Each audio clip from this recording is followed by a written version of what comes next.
戀愛同婚姻究竟有冇必然嘅關係咧？有人認為咧，戀愛同婚姻就冇必然嘅關係咧。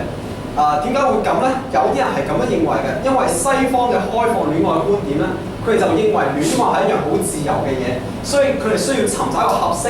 嘅人選。如果唔合適，咁就揾另外一個咯。但係婚姻就唔同啦，婚姻咧係受法律保護嘅，佢係一種固定嘅一種伴侶關係，所以兩者完全係唔同嘅事物，所以佢哋會認為呢兩者唔需要有必然嘅關係。但係我咧就否認呢種咁嘅睇法，因為咧從中國傳統文化嚟睇咧，兩個夫妻之間應該係相敬如賓，講究一種禮儀同埋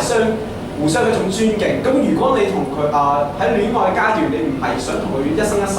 只係想玩下嘅話，呢種就失去咗一種尊敬嘅態度。咁喺呢種睇法嚟講咧，我認為呢種睇法係唔正確嘅，所以我會否認呢種咁嘅睇法。咁我認為咧，有人話戀愛同埋婚姻唔係必然嘅關係咧，其實係有根據於古代嘅傳統婚姻習俗啦。咁其實古代咧係推崇呢個門當戶對啦，即係有好多嘅時候咧，雙方未必係見過面，或者都未必相戀嘅，但係咧就因為家庭嘅關係咧，而俾佢哋要佢哋結婚，所以咧。佢哋有好多人就認為咧，因為呢個古代嘅關係咧，佢哋就唔係戀愛同埋婚姻係必然嘅關係啦。咁我就好認同啦。咁因為根據翻呢個古代嘅傳統習俗咧，咁其實有好多嘅夫妻都未必真係戀愛而結婚嘅。咁所以我認為咧，戀愛同埋婚姻係冇必然嘅關係咯。我係認為戀愛同婚姻確實係冇一個必然嘅關係嘅。咁首先咧，戀愛就係講緊一個自由嘅，就係可能係你自己見到一個比較心儀嘅異性，需要去相處一下。而婚姻其實就係一個終身嘅承諾。咁其實點解我話佢兩方面冇必然嘅關係，就係因為婚姻其實係可以冇一個戀愛嘅感覺都可以作出一個承諾，只不過你係要遵守一個承諾。咁我就認為咧，呢一個婚姻唔同愛情或者戀愛係冇必然性關係嘅咧，其實係有一個好重大嘅原因，就係因為個社會嘅婚姻觀感已經唔同咗啦。古時候就對婚姻嘅理解咧，其實就係一種由一種唔同家族嘅關係咧，最終咧因為一個婚姻嘅制度咧而結合，最終咧成為一種夫妻之倫，最終能夠成為一種親情嘅啫。咁而家愛情嘅觀念咧就係自由戀愛性質嘅，西方家庭嘅結構觀念咧入替繼生啦，咁就令到咧而家現代嘅社會咧好自由咁樣可以選擇伴侶啦，亦都好自由咁樣咧可以隨時可以離婚啊或者係重婚嘅。咁所以咧有呢種自由性嘅影響之下咧，就令到呢一個愛情同埋婚姻咧冇一個必然性嘅關係啦。對於婚姻同埋戀愛係必然嘅關係咧，我認為呢一種嘅看法啦，係比較唔負責任同埋一個自私嘅心態嘅。首先啦，對普遍嘅人擁有呢一種睇法，係因為佢哋基於一個自由嘅心態啦，佢哋唔希望因為婚姻之後會受到一啲約束啊，或者係好似被監控咁嘅感覺嘅。所以譬如佢即係無論男女方面啦，都會有出現呢一種心態，就係我唔希望我談戀愛就之後一定要結婚。但係如果佢哋咁樣嘅做法係冇考慮到對方嘅想法啦，可能對方係真係希望能夠同你終身一齊生活啦，能夠希望透過呢一個婚姻係得到佢需要嘅安全感啦。但係然而如果對方係冇考慮到呢一個對方嘅感受啦，咁呢一個係比較自私啦同埋唔負責任嘅做法啦。所以我認為呢一個呢個看法比較唔負責任啦、自私啦同非常比較差嘅。對於我同學嘅睇法，其實我就唔認為呢個係一個自私嘅睇法。咁首先咧，而家戀愛其實就係對對方有喜歡嘅感覺先會有一個戀愛嘅關係啦。而家所謂嘅婚姻其實都係一齊相處，就係約定係有一個一齊過埋呢一個一生嘅關係。但係其實而家都好多人都冇一個婚姻嘅關係，可能係一個同居嘅關係，都可以係做到有一個約定，可以維持到一段持久嘅關係，所以我唔認為呢個係自私。咁三號同學正正就補充翻我所提出嘅一種社會對愛情觀感嘅互感不同啦。咁由於而家嘅愛情嘅體現嘅方式唔單止淨係得婚姻呢一種方式體現啊，就有同居啦，或者純粹拍拖啦、實拍散拖咁樣啦。咁可見啊，而家其實用一種現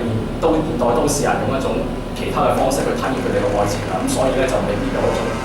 必然性由一個戀愛一定會進而成為一種婚姻嘅關係。咁同時咧，我認為咧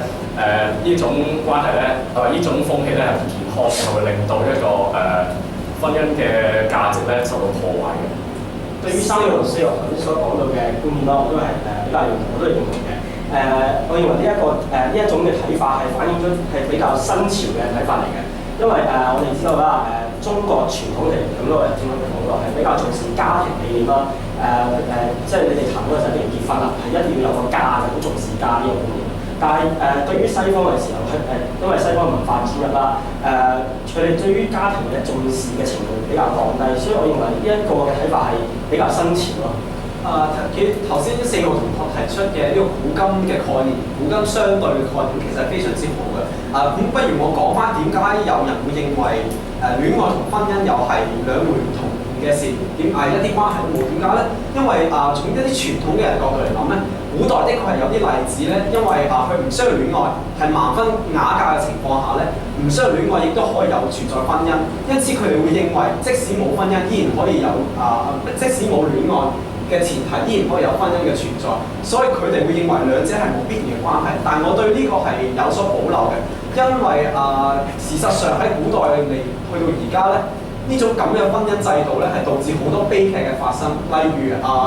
兩夫婦明明冇感情，但係被迫要相處喺埋一齊，令到雙方都產生咗非常多嘅痛苦。由古至今都有好多嘅例子，所以我係非常反對呢種咁嘅戀愛模式。我認為戀愛同婚姻咧喺現代嘅生活，喺擁有講求人權啦、自由嘅我哋現今社會咧，從咁嘅角度嚟睇咧，喺現代嘅社會，我覺得應該係要存在關係，先有戀愛，而後有婚姻，呢個先係正確嘅。培養好關係之後，先訂立好我哋嘅承諾，呢個先係我哋真正應該擁有嘅戀愛觀。咁雖然咧，一號同學有講過話對呢種看法有所保留咧，係因為有啲古代例子係唔一定係因為戀愛同埋婚姻係冇必然關係啦。但係我仍然係好同意戀愛同埋婚姻係冇必然關係嘅。咁其實現今嘅例子都有喎。咁而家有好多人咧都戀愛嘅時候咧都會選擇同居，而唔係去結婚。咁因為佢哋係相戀，但係又唔想有一種咁嘅法律去約束佢哋，所以佢哋先會選擇同居。同埋而家有好多嘅結咗婚嘅人士咧，都已經都會離婚嘅。咁相對嚟講咧，離婚率都比較高嘅。咁就證明咗一個戀愛同埋婚姻係冇必然嘅關係咯。我認為一號二號同我啱啱所提出嘅觀點都係其實同我係一樣嘅。正如頭先一號同學所講到啦，依家嘅人越嚟越重視人權同埋自由嘅呢一種感覺啦，咁就係正正顯示咗而家嘅呢一種趨勢變化。談戀愛越嚟越